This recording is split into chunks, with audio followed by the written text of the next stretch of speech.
everybody. This is Caitlin with Mr. Ron LeGrand. How are you doing today, Ron? Peachy. Okay, so we have 6 questions today. Our first one's from Peggy A Poole of Texas. Peggy.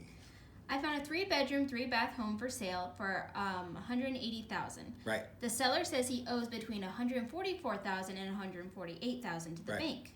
He walked away with $20,000 cash in hand. I have no money to invest. What is the best strategy to buy this house? I am not sure what she said. He walked away with 20 in hand. I don't know what that means, Peggy. Honestly, are you saying he wants $20,000? Oh, he will walk away with $20,000. He will walk away with 20. Well, you're not going to give him the 20. So you either got to change his mind or pass and go find somebody that doesn't need that much down, because you can't give him the 20. So I would suggest to him, I usually buy houses with nothing down. How close to nothing can you get? And see how serious he is about that 20. Because again, if he needs it, you can't give it to him. Done. Okay. Our next one's from Kenneth Jones of Washington. Kenneth? Do I change the wording on the trust agreement forms in any way when I'm placing my condo unit in trust?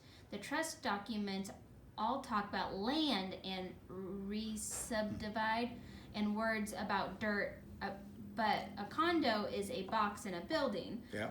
There is no land in this land trust. I hear you, but there is land. It may not be under your condo. Well, it definitely is under your condo, even if you're not deeded part of it. Now, I don't think you need to change anything in the trust, because you truly do. You still have real estate that the trust owns, whether it has land under it or not. But if you, tell you the truth, if you are not sure about that, just ask an attorney who understands land trust. And if all that bothers you, you can always take title in an LLC. But wait a minute, are you living in this thing? That's the question, though. If you're living in it, you do not want it in an LLC. If you're not living in it, you want it in a land trust. Okay. Alrighty, next question. I'm a little confused on owner financing and subject to deals when it comes to the price of the monthly payments. For example, let's say you agree on buying a home for $100,000. You agree on monthly payments of $600, but the terms are only for 10 years. The $600 per month would not cover the entire purchase price. It would only amount to $72,000. Would that basically be a 10-year balloon to where you owe the remaining balance in the end? Or can you basically name any payment amount regardless to the length of terms? Or does the number of years determine the price of the monthly payments? Balance at the end. But number one, what are you worrying about that 10-year deal? You won't even be in it that long before somebody cashes you out.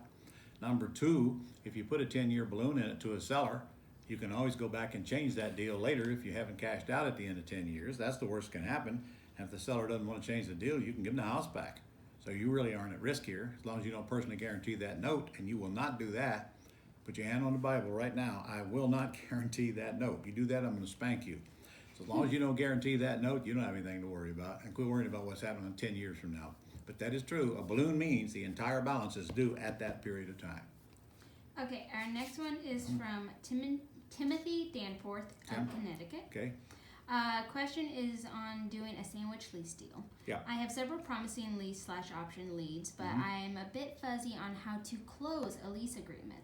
Connecticut is an attorney state anyway, so if my tenant buyer exercises their option, then the actual purchases would obviously be closed by everyone's respective attorneys. But what do I do after I get the signatures? All right. You get the signatures on the lease option agreement with the seller first. That one you get from me, and you run it by your attorney if he wants to change something, but don't let him replace it.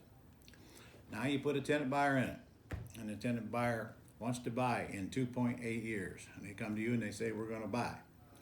Okay? Well, their loan processor will make the decision as to whether they can use their option agreement from you or whether they would prefer to have a purchase and sale agreement written up. If they want a purchase and sale agreement written up, I would make it between the seller and your tenant buyer. Just go back to the seller and say, look, I got somebody about to close this house here, what we need to do. So whatever the balance is you owe the seller would be the sales price. Whatever you're selling it to the buyer for would be the price that the buyer's going to pay. So your contract would be written up for the price the buyer's going to pay between the buyer and your seller. Now the difference there that goes in your pocket can be put on the closing statement as a consulting fee or an option fee. This you discuss with your attorney that's closing and let them decide, but it shows right on the closing statement. So seller is deeding it to buyer, you're getting the chunk that you're owed. And the bank will probably want you to prove that you've been collecting those payments and that you got that down payment. Of course, the down payment's going to come off the sales price, and so the buyer owes you the balance. And then when it comes time to close, you don't need to worry about it. The attorney's going to do all the paperwork. The attorney will get the seller to sign, will get the buyer to sign, and cut you a check, and everybody lives happily ever after. When you get to that point, quit worrying about it right now. When you get to that point, your attorney will tell you exactly what needs to be done, but that's what I'd suggest. Beautiful. Alrighty, our next one's from Steve Hollibaugh of Florida. Steve? Need advice on finding an owner of a distressed property. What is the best private person search? Private person search? So I'm guessing just trying to find that person. Well, number one, you can easily get a list of people that are about to go in foreclosure. You can get another list of people that are in foreclosure. You can get a list of out-of-town owners with vacant houses where you live. You can get a list of just about anything you want. So you should first target what kind of distress owner you want to get. And then if I were you, I'd get a hold of Christy King at theyellowletterlady.com, and she can get those lists for you. And she's got a whole bunch more too. Awesome. Okay, our last one is from Hannah Trainer of Hawaii. Hawaii. Aloha. I have an off-grid, unpermitted house for a 0.28 acre property under contract for $7,000, selling to potential buyers for $12,000. It's my first deal, and I'm wondering if there is a better route to take this besides the ugly house business, and I'm wondering if there's an assignment contract that doesn't disclose how much my commission is. There is an ABC/double closing, but I have no money to open and close the escrow. All right, well, first of all, there's no way you can assign a contract without your buyer knowing what you're paying. You're assigning the contract you have. They got to see what you're paying. And quit worrying about it, because you're not making much on it anyway. If they're worried more about what you're paying than what they're getting, they're the wrong buyer. So open disclosure on assignment of contracts. And there's no way you want to do a double closing on this thing and create closing costs needlessly. You just sign your contract or nothing.